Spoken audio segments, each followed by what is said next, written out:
Hello नमस्कार दोस्तों, मेरा नाम अभिषेक भट्ट है और लॉ ऑफ टॉट्स को हम लोग ऑल इंडिया बार एग्जाम की पर्सपेक्टिव से आज समझना शुरू करेंगे। तो सबसे पहले देखेंगे कि लॉ ऑफ टॉट और भारतीय न्याय संहिता और कॉन्ट्रैक्ट के बीच में क्या संबंध है। शुरुआत करने से पहले बता दूं आपको, लीगल करंट अफेयर्स की सीरीज हमारी सुबह 9 बजे होती है स्टडी IQ जुडिशरी प्लेटफॉर्म पर। साथ ही साथ आप दिए गए नंबर पर कांटेक्ट कर सकते हैं अगर आपको किसी भी प्रकार की जानकारी प्राप्त करनी है जो कि आपके लॉ एग्जाम से रिलेटेड हो, या फिर आपको कोई भी जजमेंट से रिलेटेड कोई भी अंडरस्टैंडिंग प्राप्त करनी है, ओरिजिनल जजमेंट की कॉपी, ये सारे दिए गए नंबर पर। और साथ साथ आपको टेलीग्राम चैनल पर भी जुड़ना आवश्यक होगा अगर आपको इसके PDF वगैरह अगर डाउनलोड करनी है, तो सारी चीज़ें यहाँ पर शेयर कर दी जाती हैं टेलीग्राम चैनल पर। तो चलिए, यहाँ पर सबसे पहले आपको एक और बात यहाँ पर मैं बताना चाहता हूँ कि जो हमारी ऐप है स्टडी IQ जुडिशरी की, उसमें डेली आपको एग्जाम रिलेटेड क्विज करवाया जाता है, जहाँ पर साथ साथ आपको शेयर कर दिए जाते हैं इंपॉर्टेंट क्वेश्चंस, और साथ साथ वहां पर रैंकिंग भी प्रोवाइड करी जाती है, तो आपके लोग सभी लोग के लिए काफ़ी इंपॉर्टेंट हो जाता है। तो चलिए, यहाँ पर कुछ एग्जाम्पल्स से पहले लॉ ऑफ टॉट को समझना शुरू करते हैं। एक अस्पताल है दिल्ली में, वो एक पर्सन का इलाज करता है, लेकिन जिन इंस्ट्रूमेंट का उपयोग कर कर इलाज करा जाता है इस पर्टिकुलर पीड़ित व्यक्ति का, वो स्टेरलाइज्ड इंस्ट्रूमेंट नहीं होते हैं। इसके चक्कर में जो पेशेंट है उसको इन्फेक्शन और ज़्यादा बढ़ जाता है। सो यहाँ पर टॉर्ट ऑफ नेग्लिजेंस हमें देखने को मिलता है, मतलब एक ड्यूटी ऑफ केयर थी। जिस ड्यूटी ऑफ केयर अस्पताल जाते हैं तो आप उम्मीद करते हैं कि अस्पताल हमारा ध्यान रखेगा, उस ध्यान को नहीं रखा गया, ब्रीच हुआ अस्पताल की तरफ से, जिसकी वजह से पेशेंट को इंजरी हुई। और यहाँ पर अब अस्पताल जो है वो अनलिक्विडेटेड डैमेजेस के लिए लायबल हो जाएगा। अनलिक्विडेटेड डैमेजेस का मतलब होता है कि यहां पर अभी पता नहीं है कि कितना कितना कॉम्पनसेशन देना होगा अस्पताल की तरफ से उस पेशेंट को। और क्रिमिनल लॉ के अंदर देखोगे, सो अगर इस नेग्लिजेंस की वजह से मान लीजिए जो पेशेंट है उसकी डेथ हो जाती है, तो ये एक अपराध बन जाता है जो कि आपका 106 सेक्शन नंबर भारतीय न्याय संहिता के अंदर जो बात करता है कॉजिंग डेथ बाय नेग्लिजेंस। सो इसके हिसाब से 5 साल तक की सजा हो सकती है। जो भी वहां पर concerned officers, concerned hospital staff था, उनको यहां पर सजा का प्रावधान भी है। अगर कॉन्ट्रैक्ट लॉ के अंदर देखोगे, सो यहां पर अगर डैमेजेस ऑलरेडी कोई रिटन एग्रीमेंट था, सो उसके चलते यहां पर डैमेजेस आप ले सकते हो जो भी कॉन्ट्रैक्ट में दिया गया होगा उसके हिसाब से। So patient breach of contract के लिए भी कर सकता है, कोई स्पेसिफाइड नंबर नहीं है, सो उसके हिसाब से लॉ ऑफ टॉर्ट के अंदर एक सिविल सूट फाइल कर सकता है। और न्याय संहिता के अंदर अगर डेथ हो जाती है नेग्लिजेंस की वजह से, तो वहां पर भी आपको देखने को मिलता है। एक और एग्जाम्पल देखते हैं। एक एक नेबर ने, आपका घर है लखनऊ में, और नेबर ने क्या करा है, आपके ज़मीन की तरफ अपना जो उसने घर बनाया है, आपके प्लॉट की तरफ उसका जो एक्सटेंशन है आपके प्लॉट में एंटर कर रहा है। मतलब आपका प्लॉट था लेकिन दूसरे ने उसको उपयोग करने के लिए इलीगली ऑक्यूपाई करने की कोशिश करी, और आपकी यहाँ पर कोई भी परमिशन नहीं है। इस सिनेरियो में लॉ ऑफ टॉर्ट के अंदर ट्रेसपास का एक तरह से क्लेम बनता है। आपको यहां पर डैमेजेस दिखाने की जरूरत नहीं है, सिर्फ और सिर्फ यहां पर आप पोजेशन अगर दिखा देंगे तो जो ऑपोजिट पार्टी है, जो डिफेंडेंट होगा, वो लायबल बन जाएगा। आप अनलिक्विडेटेड डैमेजेस के लिए क्लेम कर सकते हैं। साथ साथ क्रिमिनल ट्रेसपास भारतीय न्याय संहिता के अंदर सेक्शन नंबर 127 भारतीय न्याय संहिता बताता है कि अगर किसी के प्लॉट में आप किसी के जमीन पर एंटर करते हैं, उसको एनॉय करते हैं, इंसल्ट या फिर इंटिमिडेट करने की कोशिश करते हैं, सो वहां पर भी सजा और फाइन का प्रावधान है। और कॉन्ट्रैक्ट लॉ के अंदर मान लीजिए लीज एग्रीमेंट है पार्टीज के बीच में, और टेनेंट ने जो लीज के टर्म्स थे उसको उसको उसका वायलेशन किया, उसको एक्सीड करने का कोशिश किया, सो उस सिनेरियो में यहां पर ब्रीच ऑफ कॉन्ट्रैक्ट और साथ साथ आपका लॉ ऑफ टॉर्ट का भी क्लेम चल सकता है। एक और एग्जाम्पल देखते हैं। यहाँ पर आपने कोचिंग में किसी एडमिशन लिया, और यहाँ पर जो स्टूडेंट है उसको टीचर कहते हैं कि नहीं नहीं, तुमने चीटिंग करी है, तुमने अपना जो असाइनमेंट था उसमें तुमने प्लेगरिज्म किया है, मतलब कहीं से कॉपी पेस्ट कर दिया है, और ये सारा डिफेम करने की कर रहे हैं कोशिश टीचर सभी स्टूडेंट्स के सामने। इस सिनेरियो में क्या हो सकता है? इस सिनेरियो में डिफेमेशन का भी एक सूट बन सकता है जो कि अनलिक्विडेटेड डैमेजेस के लिए होगा, और यहाँ पर आपको 356 के अंदर डिफेमेशन का जो कानून है उसके अंदर भी एक क्रिमिनल ऑफेंस की तरह इसको देखा जा सकता है। एक और देखते हैं। जयपुर के अंदर एक फैक्ट्री लगी हुई है और उस फैक्ट्री से बहुत सारा धुआं निकल कर आ रहा है जो कि स्टूडेंट्स को परेशान कर रहा है, आसपास के रहने वाले लोगों को परेशान कर रहा है। और वैसे भी आप जानते ही हैं कि इस समय नॉर्थ दिल्ली और या नॉर्थ इंडिया के अंदर कैसा कैसा सीन है with regard to the pollution. So इस बात को मद्देनजर रखते हुए टॉर्ट ऑफ न्यूसेंस हो सकता है, प्राइवेट या पब्लिक तरह का ये न्यूसेंस होता है जिसके लिए डैमेजेस और इंजंक्शन ग्रांट करा जा सकता है। भारतीय न्याय संहिता को देखोगे सो यहाँ पर सेक्शन नंबर 270 है जो कहता है कि अगर आपने ऐसा कोई न्यूसेंस किया जिससे आप पब्लिक को डेंजर पहुंचा रहे हो, किसी तरह का न्यूसेंस कर रहे हो या फिर अनोयंस आप कर रहे हो, तो उससे क्रिमिनल लायबिलिटी भी बनती है, तो सेक्शन नंबर 200 हो जाता है। और आप देखोगे यहाँ पर इलेक्शन के दौरान स्टूडेंट्स के बीच में लड़ाई हो जाती है। एक और एग्जाम्पल है ये, स्टूडेंट्स के बीच में एक स्टूडेंट ने दूसरे स्टूडेंट्स को वहाँ पर झापड़ मार दिया, तो उस सिनेरियो में क्या होगा, यहाँ पर बैटरी का अपराध बनता है, सिविल डैमेजेस पॉसिबल होते हैं यहाँ पर। साथ साथ न्याय संहिता के अंदर असॉल्ट वॉलंटरी कॉजिंग हर्ट के अपराध भी देखने को मिलते हैं जो कि आपका सेक्शन नंबर 115 या 117 के हिसाब से पनिशमेंट भी दी गई है। फैक्ट्री से गैसेस निकल रही हैं, कानपुर की बात है, लोगों का रहना मुश्किल हो रहा है जो नेबर्स हैं वहाँ पर। सो इस सिनारियो में क्या होगा, आपका स्ट्रिक्ट लायबिलिटी का सिद्धांत एप्लीकेबल हो जाएगा और बिना किसी नेग्लिजेंस के भी, और ना कि सिर्फ यहाँ पर स्ट्रिक्ट लायबिलिटी, आप अगर वो जो गैसेस रिलीज हो रहे हैं उस पर्टिकुलर इंडस्ट्री के द्वारा, अगर वो इस प्रकार के हैं, इस हैजार्डस नेचर के हैं, सो वहाँ पर एब्सोल्यूट लायबिलिटी का भी सिद्धांत बनेगा। आने वाले लेक्चर में हम लोग जानेंगे कि स्ट्रिक्ट लायबिलिटी और एब्सोल्यूट लायबिलिटी के बीच में क्या डिफरेंस होता है और इसके हिसाब से यहाँ पर डैमेजेस आप ले सकते हैं। डेथ अगर कॉज हो जाती है ऐसे हार्मफुल गैसेस के रिलीज की वजह से, सो कॉजिंग डेथ बाय नेग्लिजेंस जो 106 सेक्शन है भारतीय न्याय संहिता का, उसके अंदर भी यहाँ पर प्रावधान दिए गए। सो मोटा मोटा अगर आप देखेंगे इन सब के बीच में कंपैरिजन क्या है, जो टॉर्ट होता है वो एक सिविल रॉन्ग होता है, और कॉन्ट्रैक्ट के अंदर जब हम बात करते हैं तो किसी एग्रीमेंट का ब्रीच होता है, मतलब एक लिखित डॉक्यूमेंट होता, उसके बेसिस पर आपका वायलेशन हो रहा है। वो रिटन हो सकता है कॉन्ट्रैक्ट, ओरल कॉन्ट्रैक्ट भी हो सकता है। और रेमेडी क्रिमिनल केसेस में देखोगे तो वहां पर एक ऑफेंस बनता है जो कि डिफाइंड होगा कानून के अंदर, भारतीय न्याय संहिता हो सकता है या फिर कोई स्पेशल लॉ भी हो सकता है। अगर आप देखोगे रेमेडी, तो टॉर्ट के अंदर जो रेमेडी होती है, मतलब जो उपचार होता है, वो डैमेजेस दिया जाता है जनरली, बाकी इंजंक्शन वगैरह भी हो सकता है। क्रिमिनल लॉ के अंदर सजा दी जाती है या फिर फाइन इंपोज करा जाता है उस अक्यूज पर्सन जो कि जिसको कन्विक्ट करता है कोर्ट। और आपका कॉन्ट्रैक्ट के अंदर यहाँ पर आपका स्पेसिफिक परफॉर्मेंस का कॉन्ट्रैक्ट हो सकता है, उसका आप वाद ला सकते हैं या फिर आप डैमेजेस क्लेम कर सकते हैं कोर्ट से।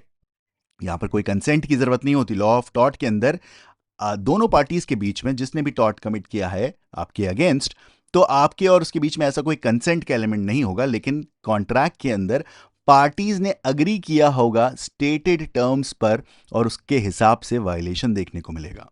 लेकिन अगर आप क्रिमिनल लॉ के बारे में देखोगे तो ये मामला आपका चलता है, स्टेट प्रोसिक्यूट करेगा अक्यूज पर्सन को। एग्जाम्पल हमने कई सारे देखे, नेग्लिजेंस जो है वो आपका टॉर्ट का होता है। साथ साथ यहाँ पर अगर आप सिविल लॉ के बारे में या कॉन्ट्रैक्ट लॉ के बारे में बात करोगे तो 73 के अंदर आप डैमेजेस ले सकते हो। डिफेमेशन का एग्जाम्पल हो सकता है और ट्रेसपास का एग्जाम्पल हो सकता है। ये सारी चीज़ें हमने अभी डिस्कस करी हैं। तो ये कुछ एक तरह से इन दोनों के, इन तीनों के बीच में रिलेशनशिप है। बात करते हैं यहाँ पर एक तरह से इस पूरे सिस्टम की शुरुआत होती है, दो यहाँ पर आपके सिस्टम्स देखने को मिलते हैं, लीगल सिस्टम्स। एक होता है कॉमन लॉ सिस्टम और एक होता है civil law system. Common law system England से डेवलप होते हुए आता है और जो सिविल लॉ सिस्टम है बाद में लेटर यूरोप के हिसाब से ये डेवलप होता है। कॉमन लॉ में जज जो है आपका कानून बनाते हैं और यहां पर प्रेसिडेंट का बहुत बड़ा रोल रहता है। प्रेसिडेंट मतलब वो मैटर जो कि जुडिशरी के द्वारा ऑलरेडी डिसाइड करे जा चुके हैं। सिविल लॉ में देखोगे तो यहां पर आपको रिटन स्टैट्यूट्स होते हैं और यहां पर उन कानूनों का एक तरह से उपयोग होता है जो कि रिटन डाउन होते हैं, लेजिस्लेचर उनको पास करता है। सो यहाँ पर जो प्रेसिडेंट्स होते हैं वो बाइंडिंग नेचर के होते हैं जब हम कॉमन लॉ सिस्टम की बात करते हैं। और भारत भी आपको पता ही है कि कॉलोनी रहा था ब्रिटेन का, सो उसके हिसाब से यहाँ पर कॉमन लॉ भी हमारे यहाँ फॉलो होता है। बाइंडिंग प्रेसिडेंट्स भी होते हैं जिसको स्टेयर डिसाइसिस कहते हैं। स्टेयर डिसाइसिस का मतलब होता है ऐसी चीजें जो ऑलरेडी डिसाइड हो चुकी हैं। सिविल लॉ के अंदर आपको जो प्रेसिडेंट्स होते हैं, मतलब ऐसा जो कोर्ट ने फैसले सुनाए हैं, उनका परसुएसिव नेचर होता है, लेकिन वो बाइंडिंग नेचर का नहीं होता है। तो ये एक तरह से नेचर और ओरिजिन हमें देखने को मिलता है। सोर्स ऑफ लॉ के बारे में बात करूं, अगर कॉमन लॉ और सिविल लॉ को दोनों को साथ में देखें, so primary source common law के अंदर जैसे हमने देखा कस्टम्स और जुडिशियल डिसीजंस के हिसाब से चलता है, लेकिन सिविल लॉ के अंदर ये कोडिफाइड लॉ है, कानून दिए गए हैं। लेजिस्लेशन का जो रोल है यहां पर एक सेकेंडरी रोल की तरह देखा जाता है कॉमन लॉ सिस्टम के अंदर, और कोर्ट जो है वो एक तरह से सारे के सारे सिचुएशंस को इंटरप्रेट करता है, और यहां पर जो प्रेसिडेंट्स हैं उनका एक बाइंडिंग नेचर होता है। सिविल लॉ के अंदर लेजिस्लेचर का जो रोल है वो प्राइमरी रोल है, और कोर्ट इसको अप्लाई करता है, इन कानूनों को कोर्ट अप्लाई करता है दिए गए फैक्ट सिचुएशन में। सो लॉ ऑफ टॉर्ट अगर आप देखोगे यहां पर कॉमन लॉ का और सिविल लॉ का रिफ्लेक्शन देखोगे, so law of tort codified नहीं है, जजेस इसको बनाते हैं, और आप अगर इसके अंदर देखोगे सिविल लॉ सिस्टम के अंदर तो इनको कोडिफाई कर दिया जाता है। डॉक्ट्रिन ऑफ प्रेसिडेंट यहां पर लगती है, जो कि आर्टिकल नंबर 141 वो कहता है कि सुप्रीम कोर्ट के द्वारा बताया गया कोई भी कानून, एक तरह कोई भी डिसीजन वो एक तरह से कानून की तरह फॉलो करता है। और सिविल लॉ के अंदर मिनिमल इंपॉर्टेंस दिया जाता है आपका सिविल लॉ जुरिस्डिक्शंस को। सो यहां पर आपको प्रेसिडेंट का परसुएसिव नेचर होता है, मतलब ऐसे मामले जो कि कोर्ट के द्वारा डिसाइड कर दिए जा चुके हैं उनका रोल होता है, लेकिन परसुएसिव होता है। जैसे नेग्लिजेंस के केसेस देखोगे तो यहां पर आपने डोनोग्यू वर्सेस स्टीफेंसन का केस था, तो वो चीज आपको यहां से इवॉल्व होती हुई दिखती है जब हम कॉमन लॉ सिस्टम के बारे में बात करते हैं। ऐसी एक और एग्जांपल है बेसिक स्ट्रक्चर का डॉक्ट्रिन, ये कहीं से कोडिफाइड नहीं है, कोर्ट ने केशवानंद भारती के डिसीजन में बताया था कि एक बेसिक स्ट्रक्चर है। अब वो क्या है, कैसा है, जैसे जैसे केसेस आएंगे वैसे वैसे इसको कोर्ट ही इंटरप्रेट करता चलेगा। सो हमारे इंडियन लॉ के सिस्टम में दोनों चीजें एप्लीकेबल होती हैं, कॉमन लॉ के भी फीचर्स हैं और साथ साथ सिविल लॉ के भी फीचर्स हमें देखने को मिलते हैं। और अगर स्पेसिफिक कंट्रीज के बारे में बात करें तो कॉमन लॉ ज्यादा प्राइमरली हमें प्रिवेलेंट दिखता है यूके, इंडिया, यूएसए, ऑस्ट्रेलिया के अंदर, और सिविल लॉ सिस्टम आपको फ्रांस, जर्मनी, जापान और कोरिया के अंदर देखने को मिलता है। सो आखिर अब परिभाषा पे अगर बात करें तो लॉ ऑफ टॉर्ट आखिर है क्या? तो दोस्तों लॉ ऑफ टॉर्ट एक सिविल रॉन्ग होता है जो कि एक कॉन्ट्रैक्ट से निकलकर नहीं आ रहा होता है।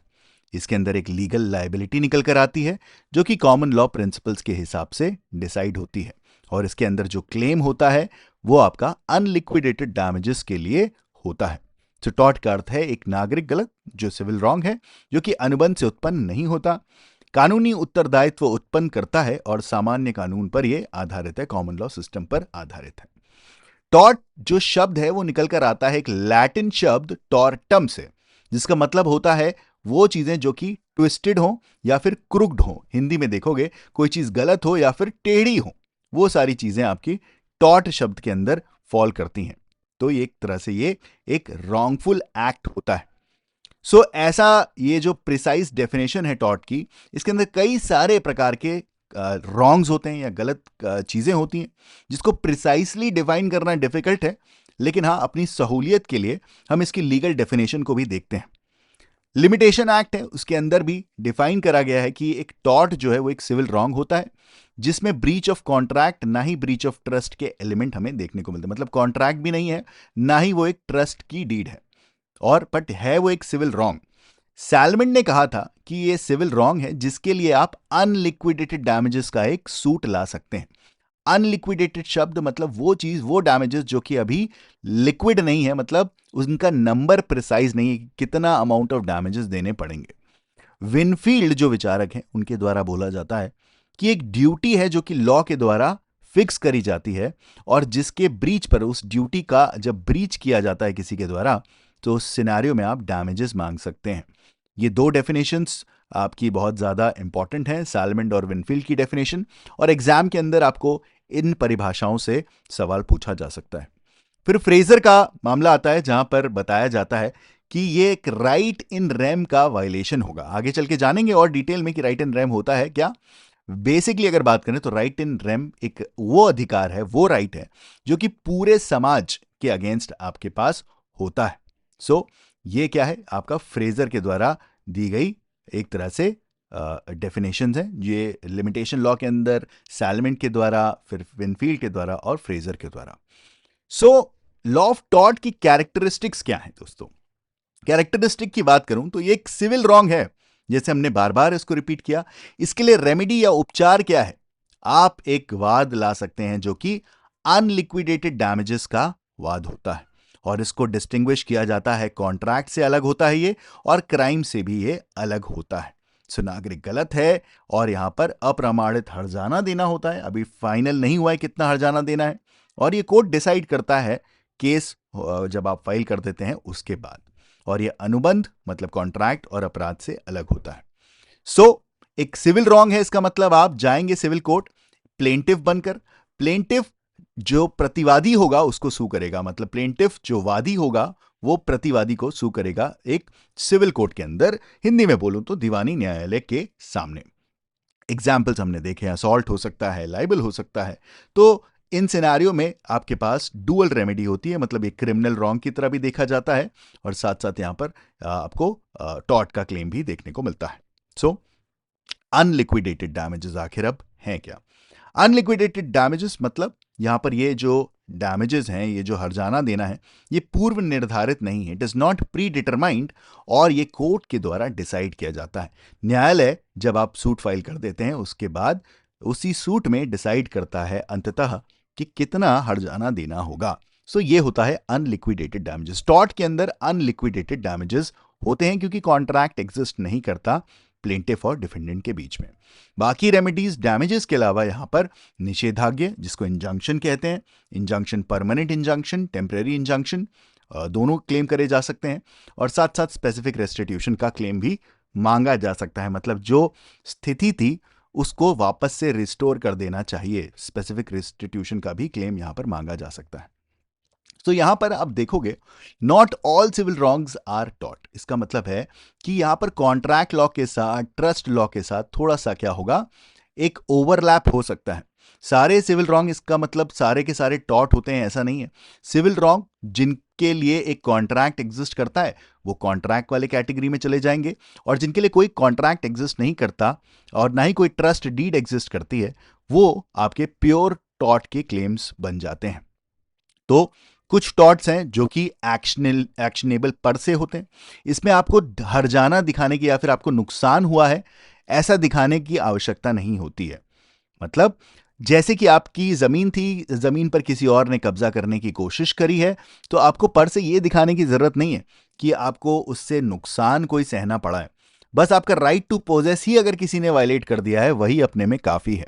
सो ये कुछ एक्शनेबल पर से होते हैं, मतलब स्वयं में ही ये कार्यवाही योग्य होते हैं, अलग से कुछ और दिखाने की जरूरत नहीं है। बस आपको दिखाना है कि आपका अधिकार जो राइट था वो एग्जिस्ट करता है और वो राइट वायलेट हो चुका है। और दूसरा कैटेगरी होता है जिसमें आपको डैमेजेस दिखाने पड़ते हैं, जैसे कि डिफेमेशन में।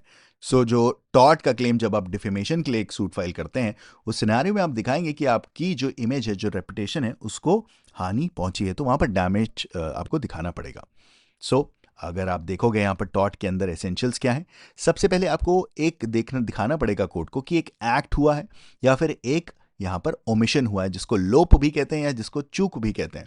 सो ऐसा काम जो कि किसी व्यक्ति ने आपके अगेंस्ट किया है या उसको करना चाहिए था उसने नहीं किया, और उस वजह से, उस काम ना करने या करने की वजह से आपको एक लीगल इंजरी जो कि कानूनी क्षति होती है वो पहुंची है। इसके अलावा यहां पर जो एक्ट और ओमिशन है, इसका मतलब यही होता है कि एक लीगल ड्यूटी एग्जिस्ट करती थी और उस लीगल ड्यूटी का वायलेशन हुआ है। ये कोई मॉरल या फिर सोशल ड्यूटी नहीं है, ये लीगल ड्यूटी होना काफी ज्यादा जरूरी होता है। अगर एक लीगल ड्यूटी है तो सिनेरियो में आपका टॉर्ट का क्लेम बनता है। और लीगल डैमेज अगर बात करूं तो लीगल डैमेज का मतलब होता है कि आपके अधिकार का इन्फ्रिंजमेंट हुआ है, किसी व्यक्ति ने आपके अधिकारों का उल्लंघन किया है। सो यहां पर दो शब्द निकल कर आते हैं, एक होता है इंजरी और एक होता है डैमेजेस। तो ये दो शब्द यहां पर आपको देखने को मिलते हैं। सो कुछ आपको यहां पर मैक्सिम्स भी है, जैसे कि इंजूरिया साइन डैमनम। अभी इंट्रोडक्टरी क्लास है ताकि आपके कुछ बेसिक कॉन्सेप्ट्स जो हैं उनके बारे में आप जान लें। आगे आने वाले लेक्चर में हम लोग इन सारे टॉपिक्स पर और भी ज्यादा डिटेल में बात करेंगे। सो लॉ ऑफ टॉर्ट के अंदर दो मैक्सिम हैं दोस्तों, एक होता है आपका legal injury without actual damage, injuria sine damnum, sine का मतलब है विदाउट।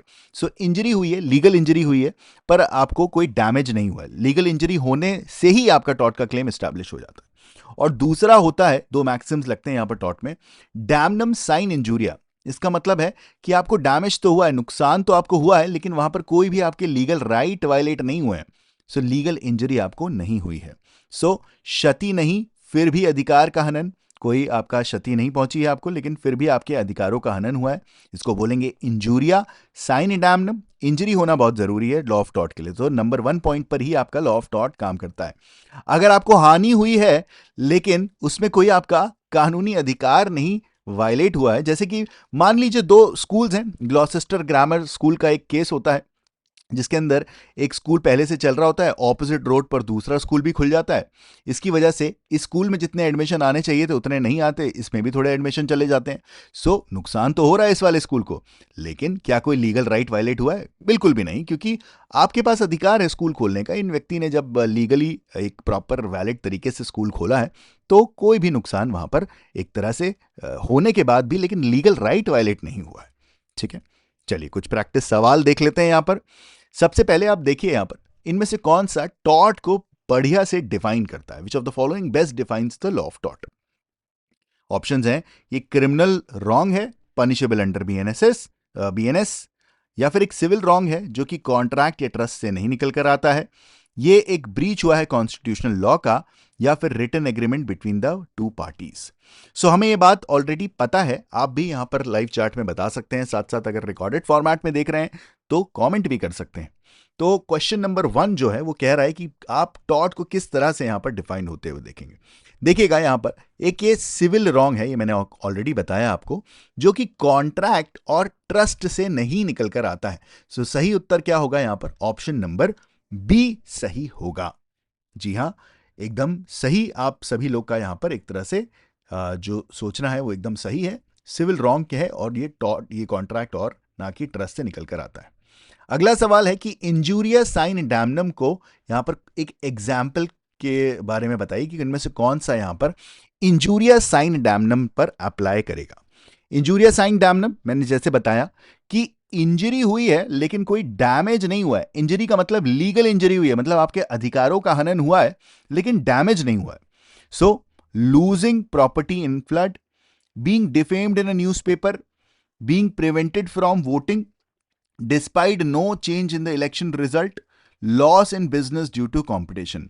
एक एक करके इनको समझते हैं। देखिएगा, अगर आपका लॉस हुआ है किसी बिजनेस में और वो कंपटीशन की वजह से आपसे बेहतर कोई और प्रोडक्ट बनाने लगा वही सेम मार्केट के अंदर, सो आपको नुकसान हुआ है। नुकसान हुआ तो बट यहां पर जो मैक्सिम है वो कहता है कि लीगल इंजरी होनी चाहिए पर डैमेज नहीं हुआ है, तो ये वाला ऑप्शन तो नहीं होगा।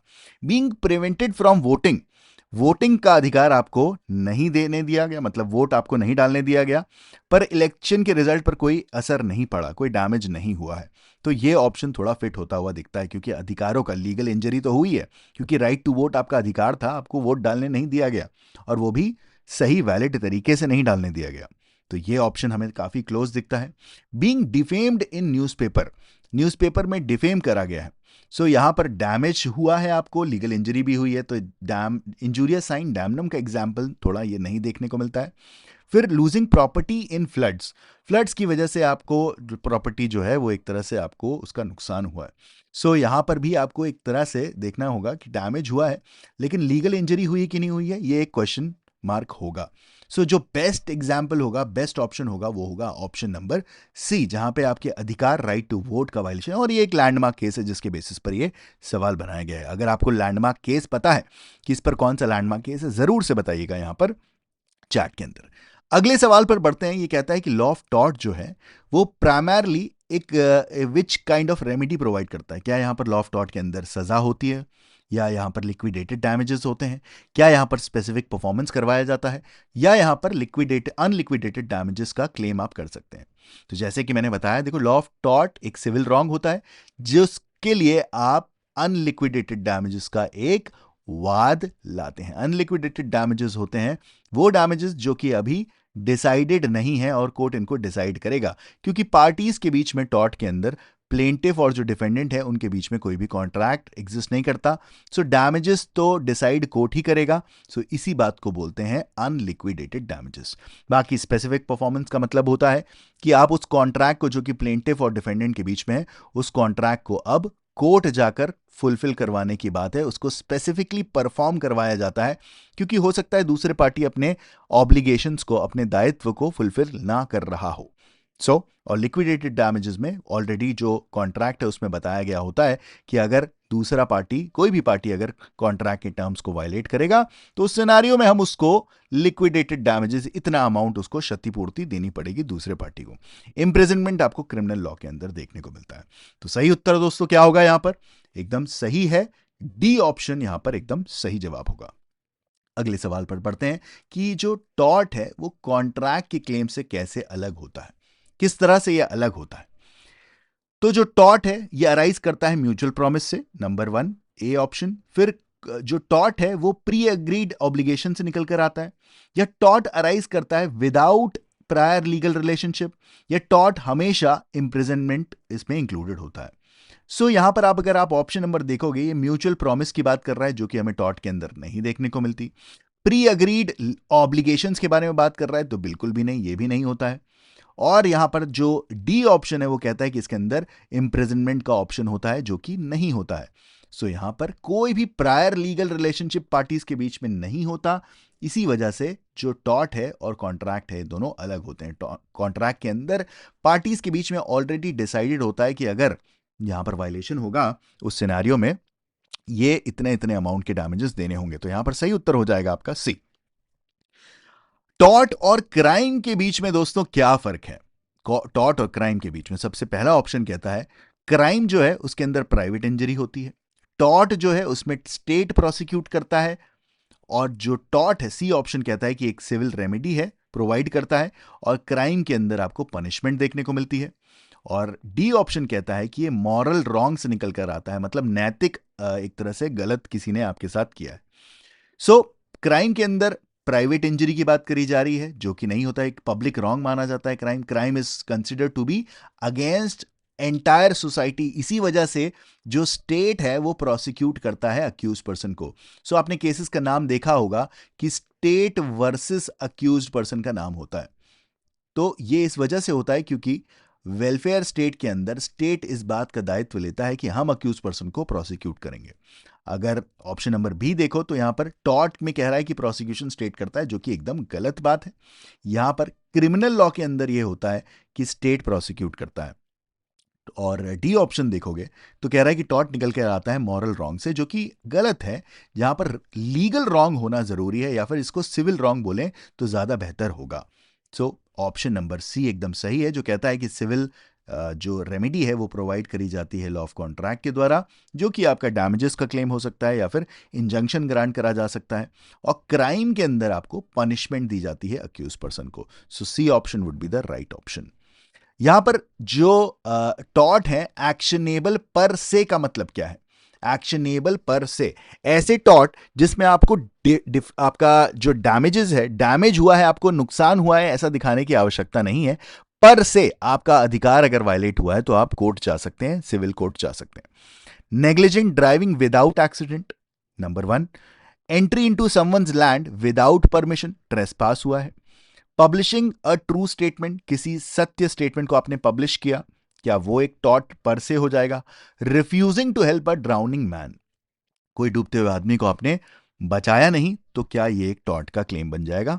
तो यहां पर अगर आप देखेंगे सबसे पहले ऑप्शन के अंदर, यहां पर नेग्लिजेंट ड्राइविंग कोई कर रहा है और इसमें एक्सीडेंट नहीं हुआ है, एक तरह से ये आपके जो ट्रैफिक नियम है उनका वायलेशन होगा। टॉर्ट पर से यहां पर आपको अप्लाई होता हुआ नहीं दिखेगा, क्योंकि लीगल इंजरी आपको दिखानी पड़ेगी, और लीगल इंजरी नहीं हुई है उस सिनेरियो में टॉर्ट का क्लेम नहीं बनेगा। Entry into someone's land without permission, हाँ यहां पर अगर हो सकता है कि ट्रेसपास है आपके जमीन के अंदर, और आपको यह दिखाने की जरूरत नहीं है कि आपको कोई पर से डैमेज, आपकी जमीन पर कोई एंटर कर गया है आपके परमिशन के बिना, यहां पर आपको एक्शनेबल पर से ये बन जाता है।